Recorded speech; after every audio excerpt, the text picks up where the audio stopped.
구약성경 느헤미야 3장 14절 말씀입니다. 하나님, 내가 한 일을 기억하여 주십시오. 하나님의 성전을 보살핀 일과 예배를 드릴 수 있도록 정성껏 한 이 일을 잊지 마십시오. 아멘. 오늘 본문 느헤미야 13장 말씀은 느헤미야의 기도입니다. 하나님, 내가 한 일을 기억하여 주십시오. 하나님의 성전을 보살핀 일과 예배를 드릴 수 있도록 정성껏 한 이 일을 잊지 말아 주십시오 라고 느헤미야는 기도합니다. 우리가 지난번 느헤미야 설교에서 말씀드린 것처럼 바벨론 제국에서 포로 생활을 마치고 이제 바벨론을 떠나서 예루살렘으로 돌아온 사람이 바로 느헤미야이죠. 느헤미야는 주전 444년 42,360여 명의 유대인들과 함께 예루살렘으로 돌아옵니다. 예루살렘으로 돌아온 느헤미야와 이스라엘 언약 공동체는 무너진 예루살렘 성벽을 재건하는 일을 시작하죠.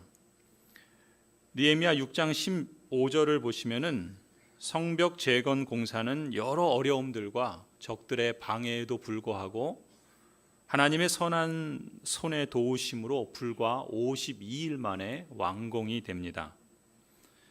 그리고 성벽을 완공하고 난 뒤에 느헤미야와 온 이스라엘 언약 백성들은 일주일 만에 다시 모여서 신앙 부흥회를 갖습니다. 그것이 느헤미야 9장에 나오는데 9장을 보시면 38절에 이스라엘 언약 백성들은 신앙 부흥회를 열고 죄를 회개하며 성경을 읽고 찬송과 경배를 하나님께 드리며 지난 역사 속에서 함께 해주셨던 하나님을 기억하고 언약을 새롭게 세워갑니다. 그리고 하나님께 감사와 재헌신의 삶을 살겠노라고 다짐하지요. 그리고 느헤미야 12장을 보시면 제사장들과 온 이스라엘 언약 백성들이 예루살렘 성벽 완공을 기념하면서 하나님께 봉헌식을 올려드립니다. 이런 모든 일들이 있은 후에 이어지는 말씀이 오늘 우리가 읽은 느헤미야 13장 말씀입니다. 느헤미야는 다시 한번 이렇게 기도했죠. 하나님, 내가 한 일을 기억하여 주십시오. 하나님의 성전을 보살핀 일과 예배를 드릴 수 있도록 정성껏 한 일을 기억하여 주십시오. 느헤미야는 자신과 이스라엘 언약 백성들이 한 일을 하나님께서 기억해 주시기를 하나님께 간구합니다. 그 일은 다름 아닌 자신과 이스라엘 언약 백성들이 하나님의 성전을 보살핀 일이었고 또 예배를 드릴 수 있도록 정성껏 행한 일들이었습니다. 그 일들을 기억하여 주시고 잊지 말아 주시기를 하나님께 간구합니다. 그런데 우리는 이 기도를 오해해서 읽게 되면 마치 느헤미야와 그 공동체가 자신들과 또 언약 백성들이 행한 일을 자화자찬하는 것처럼 그런 인상을 받기 쉽습니다. 하지만 이것은 사람들에게 자신들의 행한 일들을 떠버리며 자화자찬하는 말이 아니라 살아계시고 역사하신 하나님께 드리는 기도입니다.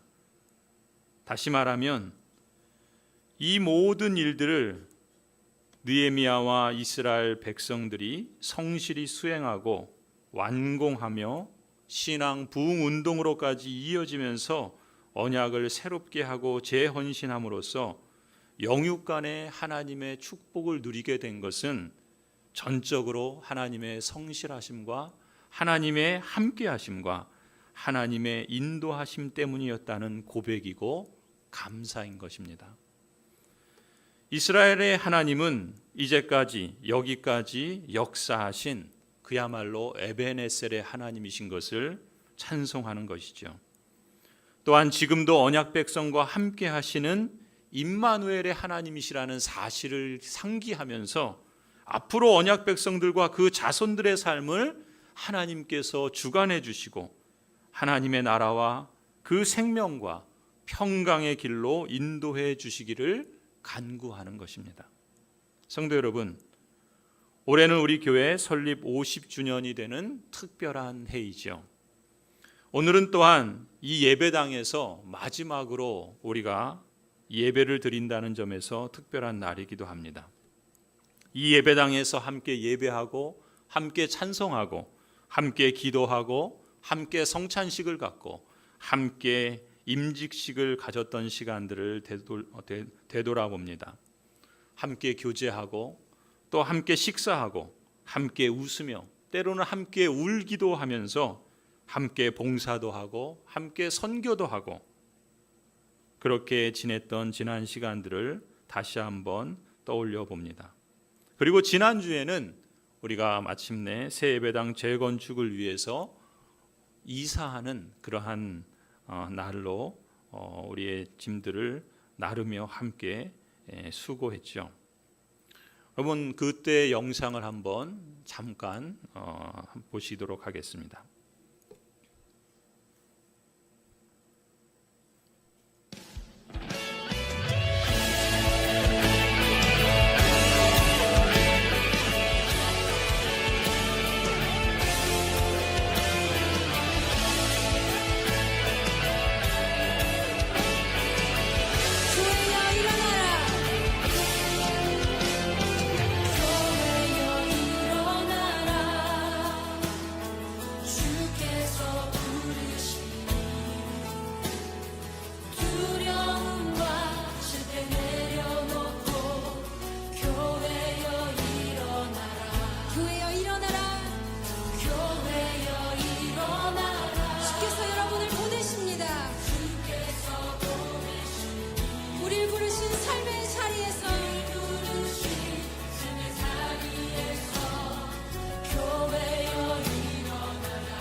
우리가 함께 했던 역사들을 이 짧은 영상으로 담아내는 것은 쉽지 않은 일이죠.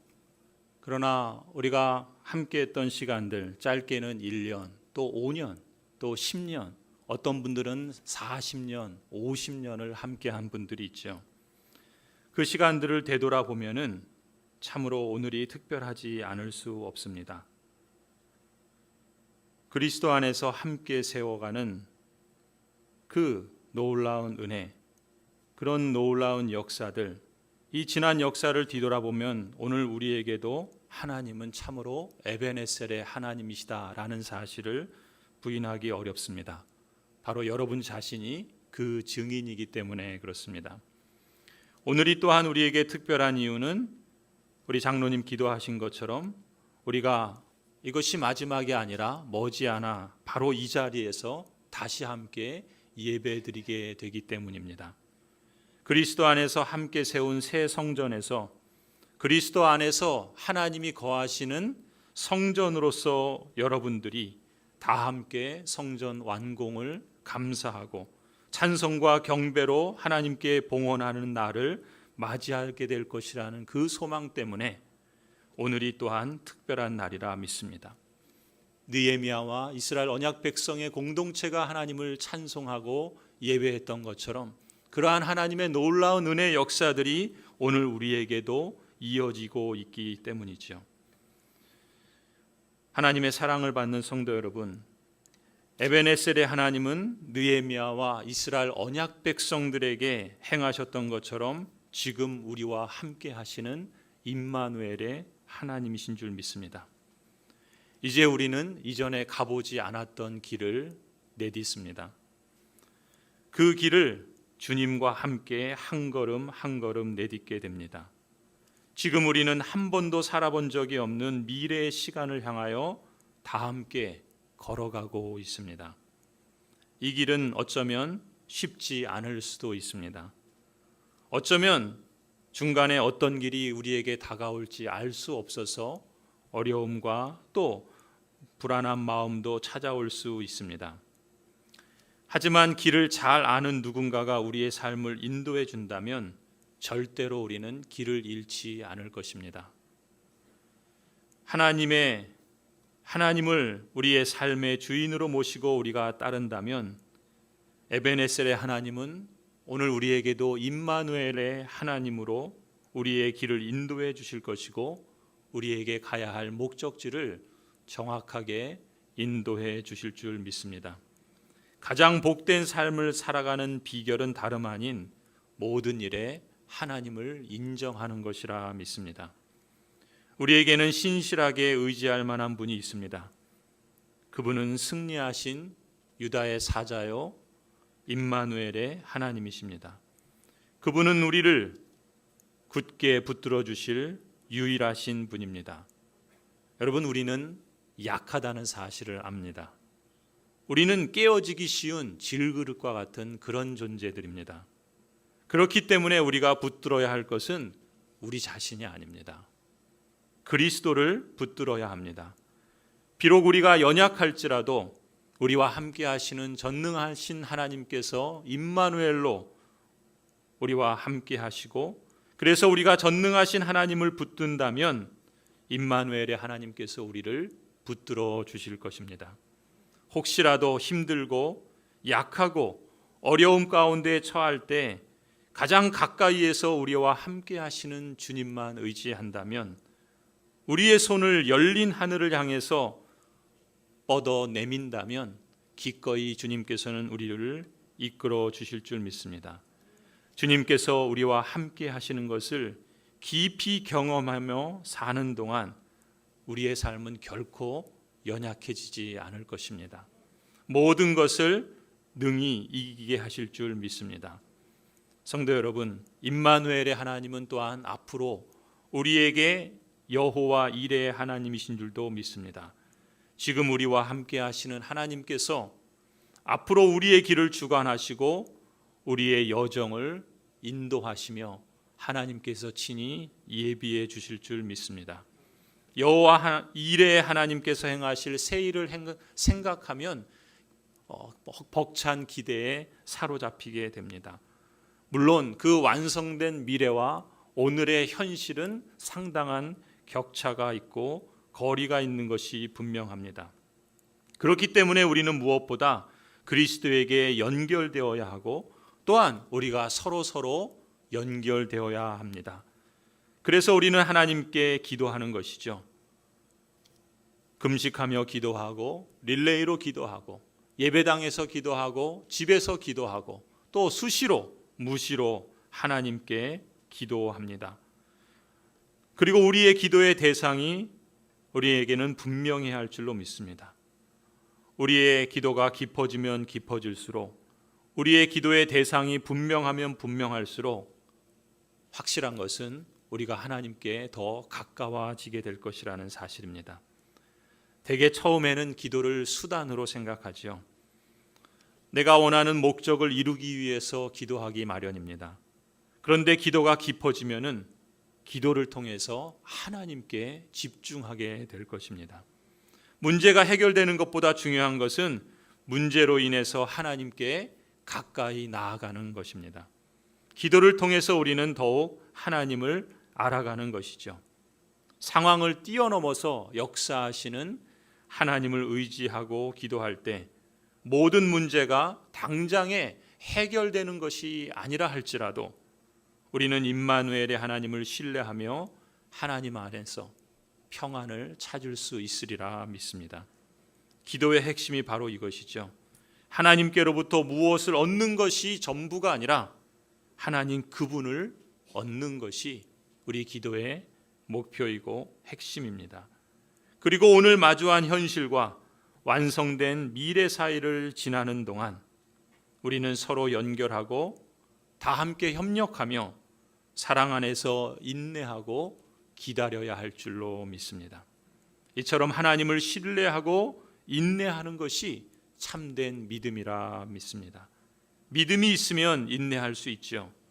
인내할 수 있는 힘이 믿음의 능력이라 봅니다. 믿음은 소망을 우리에게 더욱더 선명하게 해줄 것입니다. 그리고 믿음은 소망을 유지하게도 해줄 것입니다. 믿음이 있어야 인내할 수 있습니다. 인내할 때 이 세상에서 이길 수 있습니다. 사랑하는 성도 여러분, 우리가 다시 이 자리에 모이는 날을 상상해 보시기 바랍니다. 새 예배당 그림을 한번 보실까요? 새롭게 완성된 새 성전에서 봉헌식을 드리며 감사와 찬송의 예배를 드리는 날을 상상해 보십시오.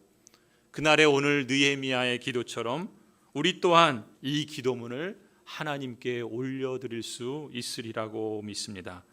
에베네셀의 하나님, 임마누엘의 하나님, 여호와 이레의 하나님, 우리가 한 일을 기억하여 주십시오. 하나님의 성전을 보살핀 일과 예배를 드릴 수 있도록 정성껏 한 이 일을 잊지 마십시오.